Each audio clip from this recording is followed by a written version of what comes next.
Hi humans, welcome back to Humanities. This is your geography educator Ananya Sharma. In this video, we are going to have a one-shot explanation of chapter number 3 that is human development. इस video के through आपके सारे doubts इस chapter को लेकर clear हो जाएंगे as well as हम बहुत ही अच्छी कंसेप्चुअल अंडरस्टैंडिंग भी करेंगे. So let's begin with the video. अब देखो जो ये चैप्टर है ह्यूमन डेवलपमेंट, ये सबसे पहले हमें दो कंसेप्ट्स के साथ फेमिलियराइज करवाता है जो कि है ग्रोथ एंड डेवलपमेंट. अब देखो इन कंसेप्ट्स की अंडरस्टैंडिंग होना बहुत ही ज्यादा असेंशियल है to have a wider understanding of the concept human development. तो ह्यूमन डेवलपमेंट को समझने के लिए ग्रोथ और डेवलपमेंट को समझना, इसके बीच का फर्क पता होना बहुत ही ज्यादा इंपॉर्टेंट है. अब देखो जो ये पैराग्राफ नंबर 1 है, इसके अंदर हमें बताया है कि अगर हम अपने आसपास देखते हैं जो चीजें हैं जैसे कि plan, cities, ideas, nations, relationships and even we ourself, ये सभी चीजें with the passage of time या तो ग्रो हो रही हैं या फिर डेवलप हो रही हैं. कंक्लूजन में अगर मैं सम अप करूं तो ये कहने की कोशिश कर रहे हैं कि हमने ग्रोथ और डेवलपमेंट जैसे प्रोसेस को अपनी लाइफ में, अपनी डे टू डे लाइफ में विटनेस किया है, देखा है. ओके, ग्रोथ एंड डेवलपमेंट का इन डेप्थ मीनिंग क्या है वो हम आगे पढ़ते हैं.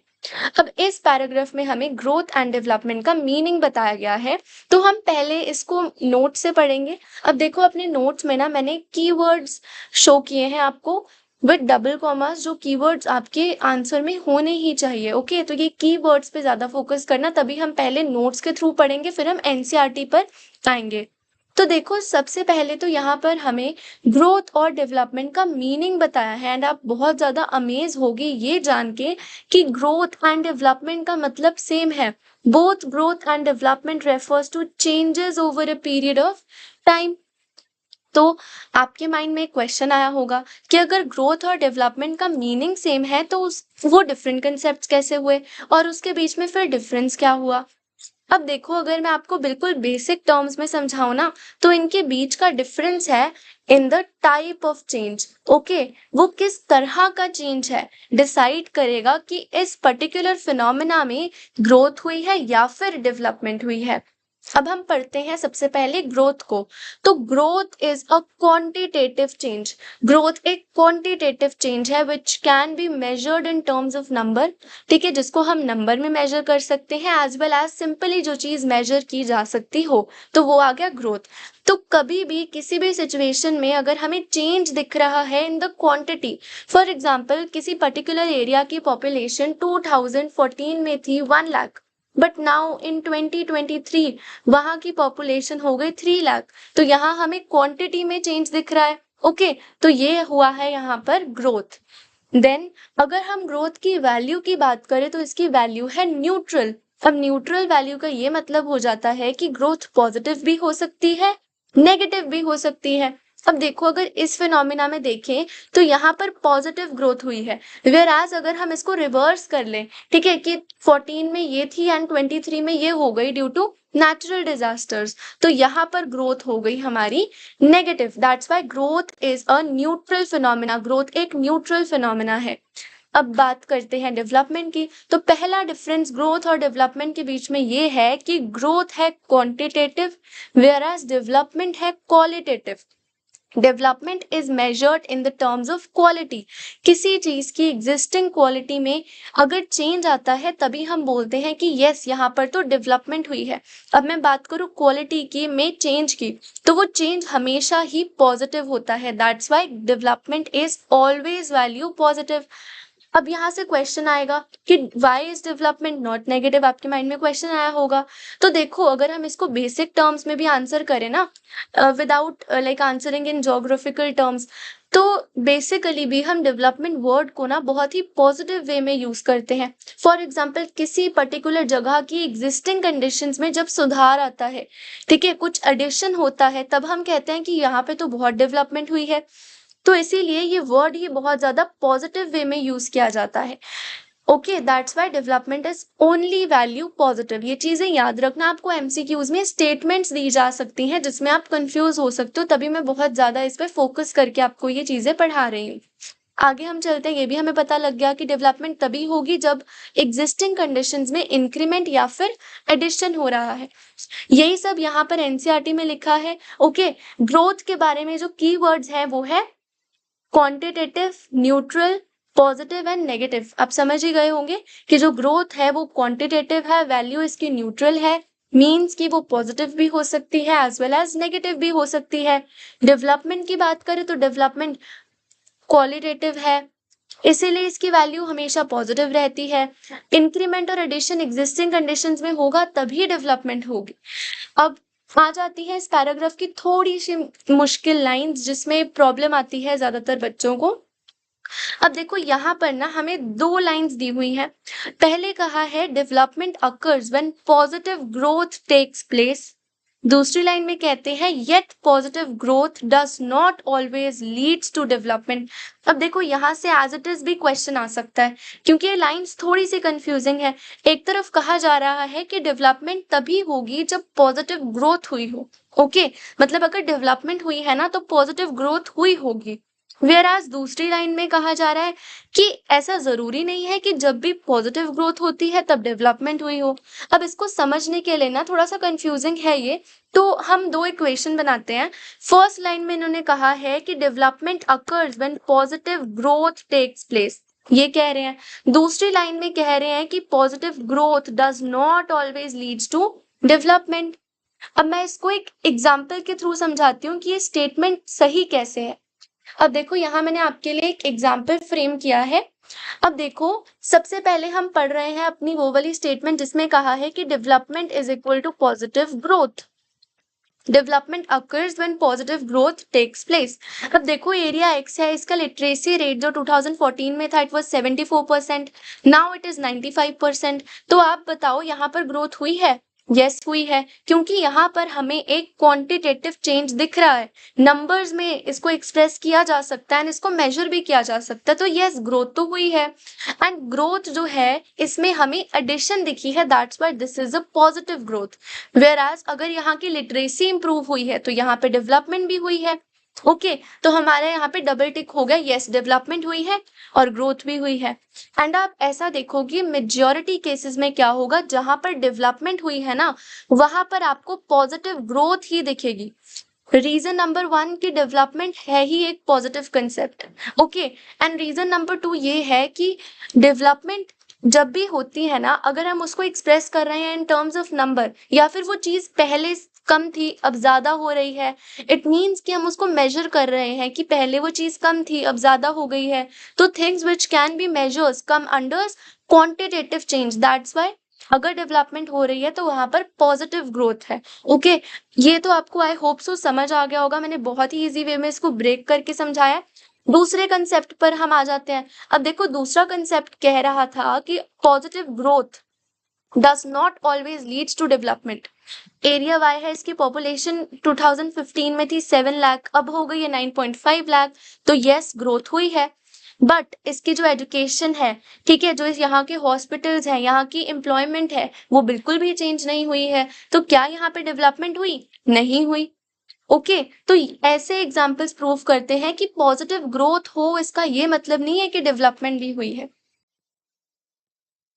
आप सबने एक चीज तो सुनी होगी ना एट सम पॉइंट कि जो यूएसए है it's a developed country, whereas जो इंडिया है India is a developing country. आपके माइंड में भी क्वेश्चन आया होगा कि कौन डिसाइड करता है कि यूएसए डेवलप्ड है इंडिया डेवलपिंग है। वही हम अब पढ़ने जा रहे हैं। अब हमें ह्यूमन डेवलपमेंट इंडेक्स की हिस्ट्री में पीछे जाना होगा। तो देखो पहले क्या होता था ना कि अगर हमने किसी कंट्री की डेवलपमेंट मेजर करनी होती थी तो हम उसको मेजर करते थे इन terms of its economic growth. जितनी बड़ी कंट्री की इकोनॉमी उतनी ज्यादा वो कंट्री डेवलप्ड, क्योंकि ऐसा माना जाता था कि जितनी लोगों की परचेजिंग पावर है ना उतना ही ज्यादा उनके पास फ्रीडम है।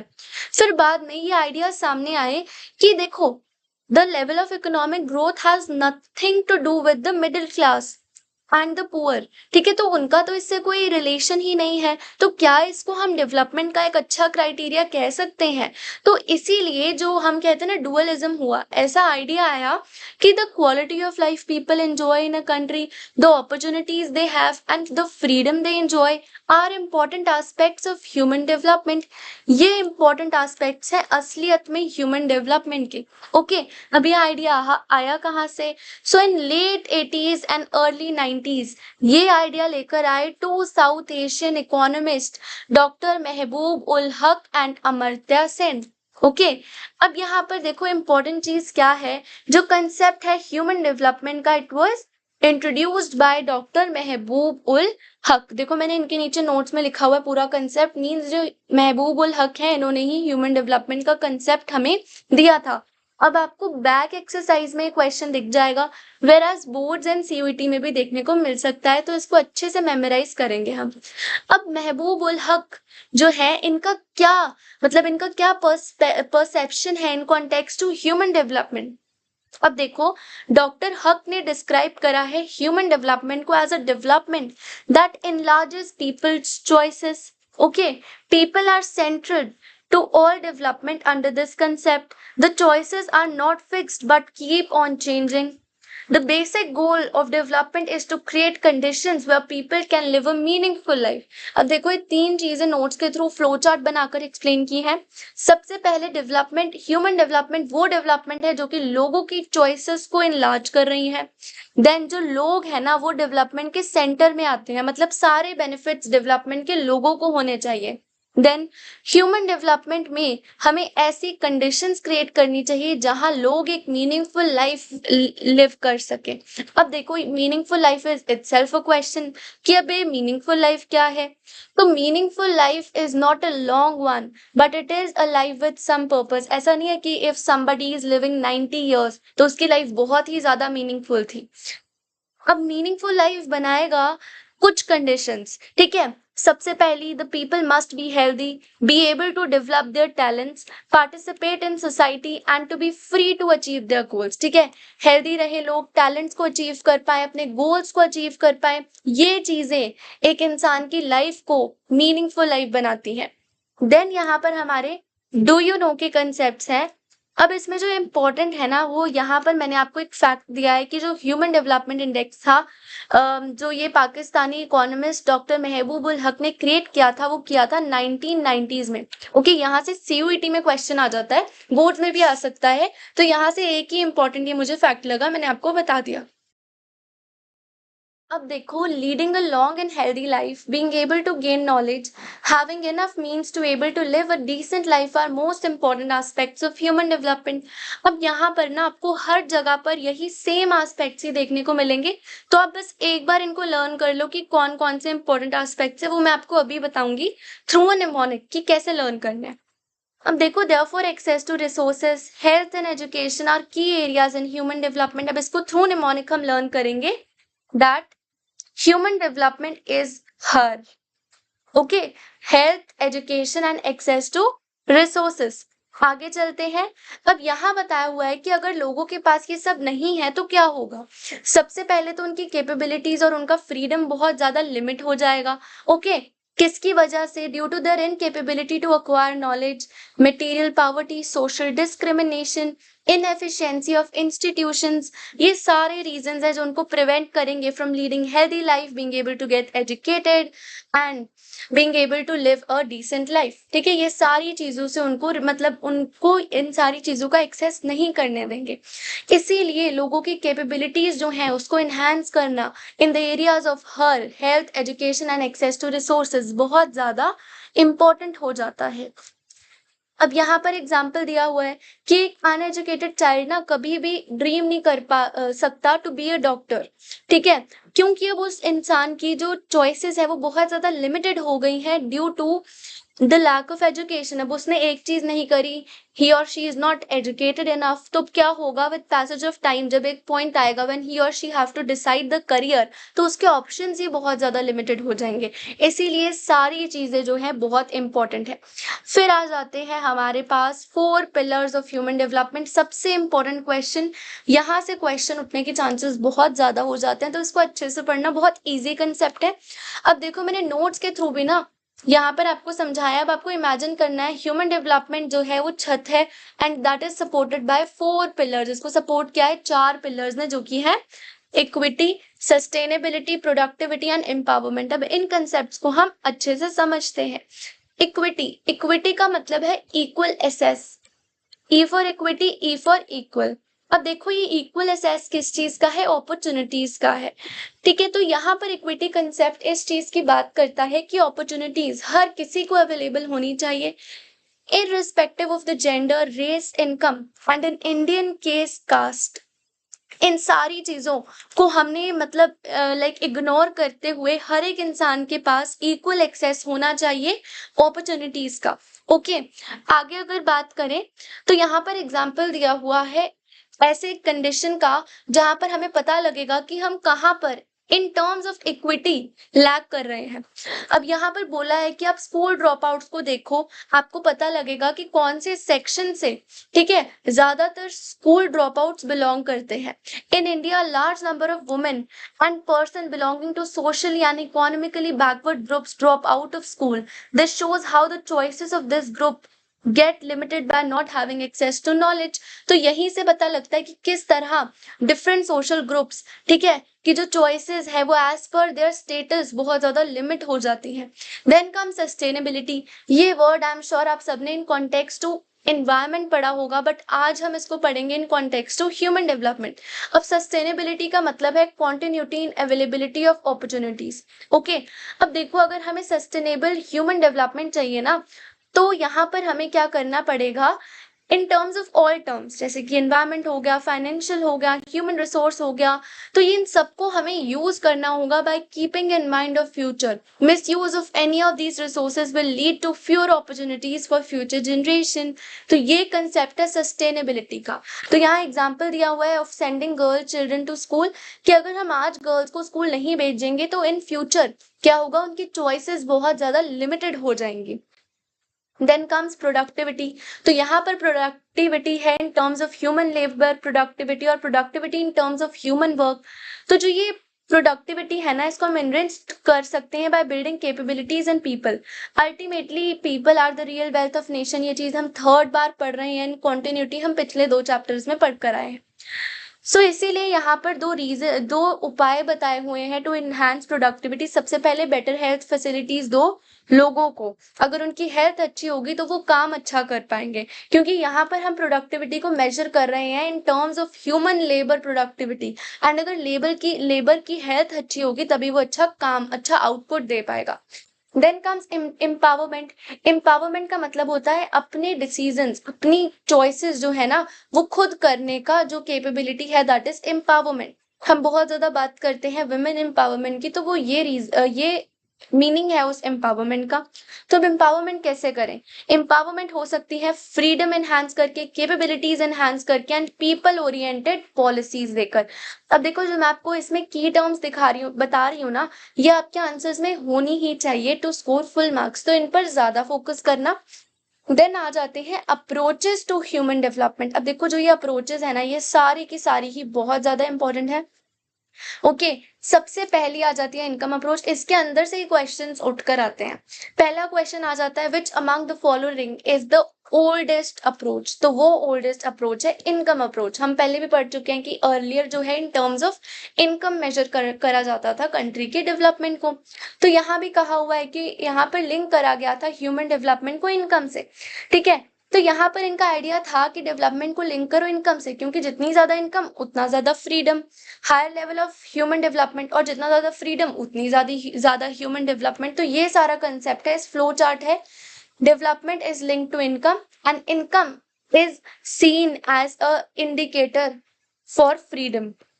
फिर आ जाता है वेलफेयर अप्रोच। वेलफेयर अप्रोच में देखो ह्यूमंस को देखा जा रहा है एज बेनिफिशियरीज ऑफ टारगेट्स, ठीक है। अब यहाँ पर देखो बोलते हैं कि गवर्नमेंट को एक्सपेंसेस करने चाहिए on health, education, social, secondary and amenities, इन सारी चीजों पर एक्सपेंडिचर करना चाहिए। ये है वेलफेयर अप्रोच। देन आ जाती है बेसिक नीड्स अप्रोच। सबसे इंपॉर्टेंट क्वेश्चन इसके लिए है कि ये किसने दी थी? ये दी थी इंटरनेशनल लेबर ऑर्गेनाइजेशन ने। अब ये बोल रहे हैं कि 6 बेसिक नीड्स होती है इंसान की, वो उसको मिलनी चाहिए। अब ये 6 बेसिक नीड्स हम निमोनिक के थ्रू करते हैं, दैट इज फ्यू हस। फ्यू हस मीन्स अब हमने बहुत ज्यादा कम हंसना है, बिकॉज यहाँ पर सिर्फ और सिर्फ बेसिक नीड्स अप्रोच की बात की गई है।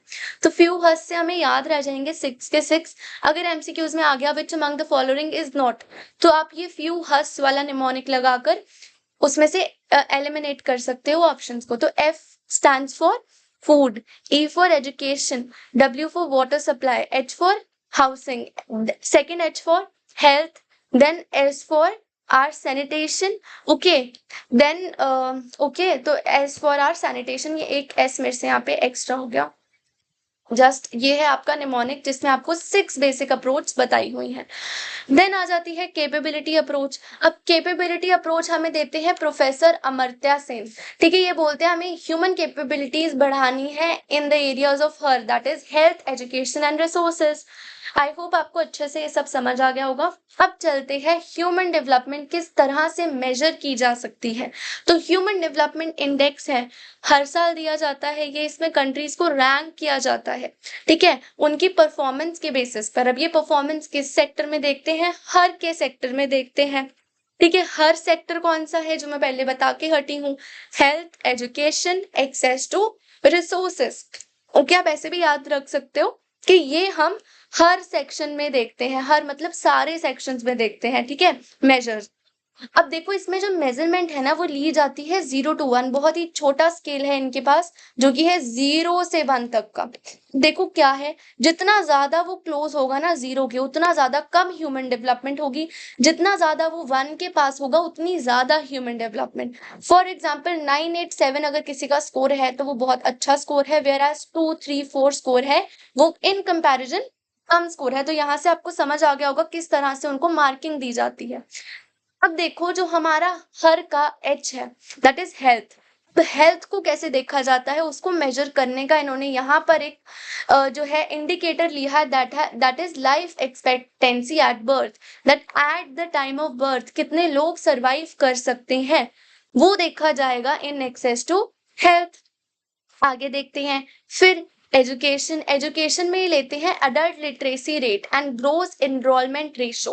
अडल्ट लिटरेसी रेट मतलब कितने लोग एजुकेटेड है, 70% है, 80% है। एनरोलमेंट रेशो मतलब हर साल स्कूल में कितनी एडमिशन हुई या फिर लोग कितने एनरोल्ड हैं इन एजुकेशन। ओके, आगे चलते हैं एक्सेस टू रिसोर्सेज देखा जाता है in terms of purchasing powers and इसमें लिया जाता है यूएस डॉलर्स, ठीक है। एक बेस लिया है इसमें यूएस डॉलर्स का, तो यूएस डॉलर्स की टर्म्स में ही ये कैलकुलेट किया जाता है। देन हमारा, अगर मैंने आपको बताया कि जितना ज्यादा पास है 0 का उतना ज्यादा कम, जितना ज्यादा पास 1 की उतनी ज्यादा डेवलप्ड कंट्रीज। अब इसको मेजर कैसे करा जाता है?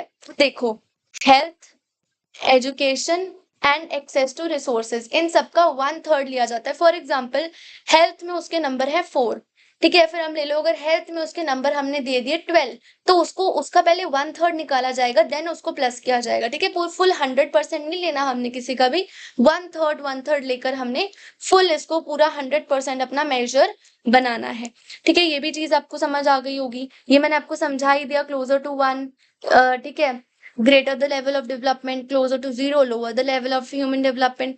अब देखो जनरली ह्यूमन डेवलपमेंट इंडेक्स ना अटेनमेंट्स को मेजर करता है। अब ये चीज खुले दिमाग से समझना कि ह्यूमन डेवलपमेंट मेजर करता है अटेनमेंट्स जो हमने हासिल कर लिया है, ठीक है, जो हमने अटेन कर चुके हैं।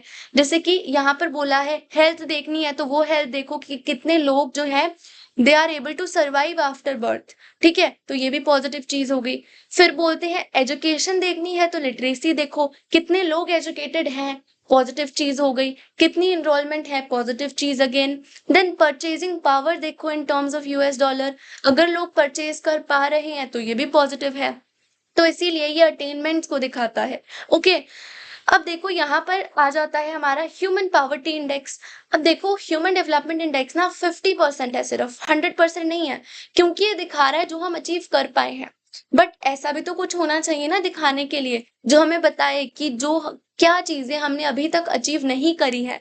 ठीक है, तो ये दिखाता है the shortfalls of human development index. आगे चलते हैं, तो ये एक नॉन इनकम मेजर है। अब जहां ह्यूमन डेवलपमेंट देखता है expectancy at the times of birth, मतलब कितने लोग जो है वो जिंदा रह सकते हैं at the time of birth, positive है। ये देखता है कि कितने लोग till the age of 40 survive नहीं कर सकते हैं। ओके, अब आप मुझे कमेंट सेक्शन में बताइएगा कि इंडिया में एवरेज जो एक एज है, ठीक है, average age of man and women वो कितनी है। देन हम चलते हैं, अडल्ट लिटरेसी रेट को देखा जाता है, the number of people who do not have access to clean water देखा जाता है। इसमें ये नहीं देखते कि कितने लोगों को वाटर मिल रहा है, यहाँ देखा जा रहा है कि कितने लोगों को वाटर नहीं मिल रहा है। देन यहाँ पर आ जाता है चिल्ड्रन जो कि अंडर वेट है, ये सारी चीजें। फिर looking both the measures of human development together give accurate picture. ठीक है, ये ह्यूमन पॉवर्टी इंडेक्स का मैंने आपको सब लिखा है, shortfall of human development. Non income measure है, probability of not surviving till the age of 40, underweight children को देखते हैं, मोर रिवीलिंग है। ठीक है, ज्यादा रिवील ये करता है। फिर अगर हम आगे चलें, ये पहले दो बॉक्सेस देख लो। देखो यहाँ पर बताया कि सिंस 1990s जो है United Nation Development Programme publish करता है ह्यूमन डेवलपमेंट रिपोर्ट्स। इसकी खासियत ये है एवरी ईयर आती है, रैंक्स देती है कंट्रीज को। ठीक है, and human development index plus human poverty index is equal to full knowledge of human development.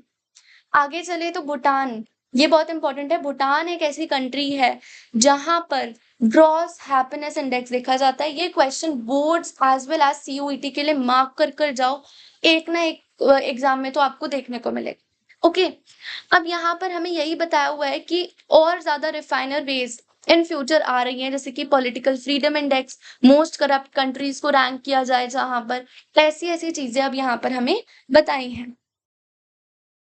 अब आगे चलते हैं हम टुवर्ड्स इंटरनेशनल कंपैरिजन। अब देखो, जब ह्यूमन डेवलपमेंट इंडेक्स कंट्रीज को रैंक करता है ना, तो यहाँ पर कंपैरिजन होते हैं ऑन इंटरनेशनल टर्म्स। ठीक है, अब यहाँ पर ह्यूमन डेवलपमेंट में टेरिटरी का क्या साइज है, कितनी उसकी इनकम है, ये रिलेटेड नहीं है ह्यूमन डेवलपमेंट से। कई बार ऐसा देखा गया है कि जो स्मॉल कंट्रीज है ना, वो लार्ज कंट्री से ज्यादा अच्छा कर रही हैं, जैसे कि श्रीलंका, त्रिनिदाद एंड टोबैगो। ये कंट्रीज जो है ना, इसकी रैंक इंडिया से अच्छी है ह्यूमन डेवलपमेंट में। चाहे ये स्मॉल इकोनॉमीज है, पर फिर भी ये ह्यूमन डेवलपमेंट में, मतलब जो इसका सेक्टर है हर वाला, health, education, access to resources, इन सब में इंडिया से अच्छा कर रही है। अब इसमें इंडिया का इटसेल्फ एग्जांपल दिया है कि जैसे केरला है, वो पंजाब एंड गुजरात से ज्यादा अच्छा करता है ह्यूमन डेवलपमेंट में, despite having low per capita income. अब देखो, इसके अकॉर्डिंग ना कंट्रीज को 4 ग्रुप्स में बांटा गया है। अब देखो यहाँ पर ये जो है ना, ये पुराने वाले नंबर है। आई विल सजेस्ट यू कि आप जो आपको लेटेस्ट एनसीईआरटीज में नंबर दिए गए हैं ना, वो फॉलो कीजिए, बिकॉज वो लेटेस्ट है। ठीक है, अब जो ये टेबल दिया हुआ है अकॉर्डिंग टू योर एनसीईआरटी, ये टेबल आप लर्न करो। This is very very important. इससे सीयूईटी में क्वेश्चन आपको पक्का आएगा, बोर्ड्स में भी देखने को मिल सकता है। आगे अगर हम चले, high level of human development. ठीक है, अगर हम वेरी हाई लेवल की देखें ना, तो अब उसमें हो गई है 59 कंट्रीज। हाई लेवल में है 53, मीडियम में 39 एंड लो में 38। आप इसको एक बार रीचेक कर लेना उस डेटा से जो आपकी न्यू एनसीईआरटीज में दिया हुआ है। ओके, तो ये सारा है, according to me it is the right data, but also you can recheck it अगर कोई अपडेशन हुई है ऑन इन लेटेस्ट एनसीईआरटीज। फिर उसके बाद हम देखें, तो देखो यहाँ जो चीजें बताई हुई ना कि जिन कंट्रीज का हाई है, उसका रीजन है कि वो इन्वेस्टमेंट ज्यादा कर रहे हैं सोशल सेक्टर्स में, वहां लोगों को ज्यादा इंपॉर्टेंस दी जा रही है, पीपल ओरिएंटेड पॉलिसीज लाई जा रही हैं। ठीक है, अब जिन कंट्रीज का मीडियम है, ज्यादातर वो ऐसी कंट्रीज हैं जो कि after second world war emerge हुई हैं। अब वो स्लोली अडॉप्ट कर रही हैं पीपल ओरिएंटेड पॉलिसी को। लो वो कंट्रीज है जो कि छोटी कंट्रीज हैं, उन्होंने वॉर फेस करी है, फेमाइन फेस करा है, पॉलिटिकल टर्मोइल फेस किया है, और सोशल इंस्टेबिलिटी है। अब देखो, नोट्स के थ्रू इतनी बड़ी चीज को हमने बहुत ही छोटे से एरिया में एंड बहुत कम टाइम में समझ लिया। अब देखो यहाँ बताया हुआ है कि जिसकी हाई ह्यूमन डेवलपमेंट है ना, वहां पर हमें देखने को मिलेगा एक कॉमन ट्रेंड कि उन जगहों पे गवर्नमेंट एक्सपेंडिचर कर रही है सोशल सेक्टर में, पॉलिटिकल एनवायरनमेंट कंट्री का अच्छा है, ठीक है, डिस्ट्रीब्यूशन ऑफ रिसोर्सेज अच्छे से की गई है, और जहां पर लो लेवल है वहां पर ज्यादा स्पेंड हो रहा है डिफेंस पे, पीपल ओरिएंटेड पॉलिसी नहीं लाई जा रही है, पॉलिटिकल इंस्टेबिलिटी आ रही है। तो यही रीजन है कंट्री का हाई क्यों है, लो क्यों है। एक बार फिर रिवाइज करते हैं। हाई इसीलिए है कि जो गवर्नमेंट है वो एक्सपेंडिचर कर रही है सोशल सेक्टर में। सेकंड चीज क्या है, डिस्ट्रीब्यूशन हो रही है अच्छे से रिसोर्सेज की, मतलब रिच रिचर नहीं बन रहे हैं, पुअर पुअरर नहीं बन रहे हैं। देन वहां का जो पॉलिटिकल एनवायरनमेंट है वो बहुत ही ज्यादा स्टेबल है। यहाँ पर क्या है, जो डिफेंस है उस पर ज्यादा स्पेंडिंग है, ठीक है, पॉलिटिकल स्टेबिलिटी नहीं है, ठीक है, और उसके बाद क्या है, रिसोर्सेज भी अनइवनली डिस्ट्रीब्यूटेड है। यही सब यहाँ पे भी बताया गया है कि सबसे पहले तो जिनका हाई लेवल है ना वहां पर एजुकेशन प्रोवाइड की जा रही है, health care and good government priorities दी जा रही हैं, ठीक है, वेयर एज यहाँ पर इन्वेस्टमेंट है सोशल सेक्टर में, people oriented policy and good governance है high level of human development countries में। ये रीजन है कि अगर कोई इंसान सोचे कि यार उस कंट्री में हाई डेवलपमेंट क्यों है, तो वो इन वजहों से है, इन रीजंस की वजह से है। फिर यहाँ पे पता लग रहा है कि जो कंट्रीज है ना ये इंपीरियल पावर्स थी, अगर हम एक ट्रेंड नोटिस करें, मतलब इन्होंने हम पर रूल किया था। ओके, तो इनकी जो सोशल डाइवर्सिटीज है वो भी ज्यादा हाई नहीं है, वेयर एज ये इंडस्ट्रियलाइज्ड वेस्टर्न वर्ल्ड को रिप्रेजेंट करती है ज्यादातर। यहाँ पर यूरोपियन जो कंट्रीज है वो रिप्रेजेंट करती है, वेयर एज कुछ स्ट्राइकिंग नंबर भी देखा गया है नॉन यूरोपियन कंट्रीज का भी इसमें। अब यहाँ पर देखो हमारे जो मीडियम लेवल है वो 39 कंट्रीज हैं।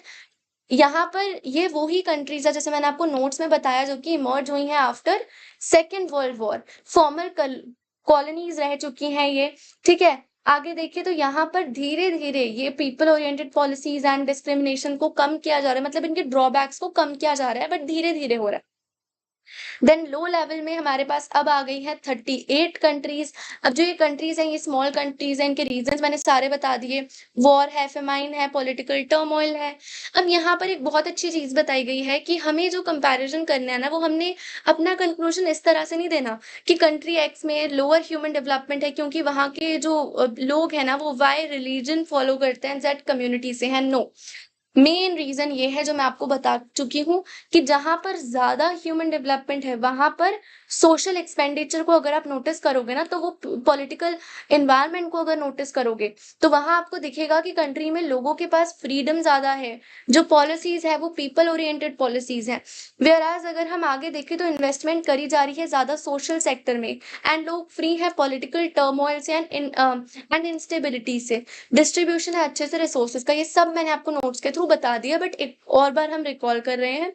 आगे चलते हैं, जहां पर लो है वहां पर मैंने आपको रीजंस बताए थे, ज्यादा स्पेंडिंग डिफेंस में हो रही है, एंड यहाँ पर क्या है, पॉलिटिकल इंस्टेबिलिटी भी है। तो ये सब अच्छे से समझना, बहुत ही ज्यादा कंसेप्चुअल चीजें हैं ये। आई होप आपको अच्छे से पूरा चैप्टर समझ आ गया होगा। That's it for today's video, and अगर आपको अच्छी लगी हो तो प्लीज इस चैनल को सब्सक्राइब कीजिए, वीडियो को लाइक कीजिए, एंड अपने सजेशंस कमेंट सेक्शन में दीजिए। Thank you so much for watching.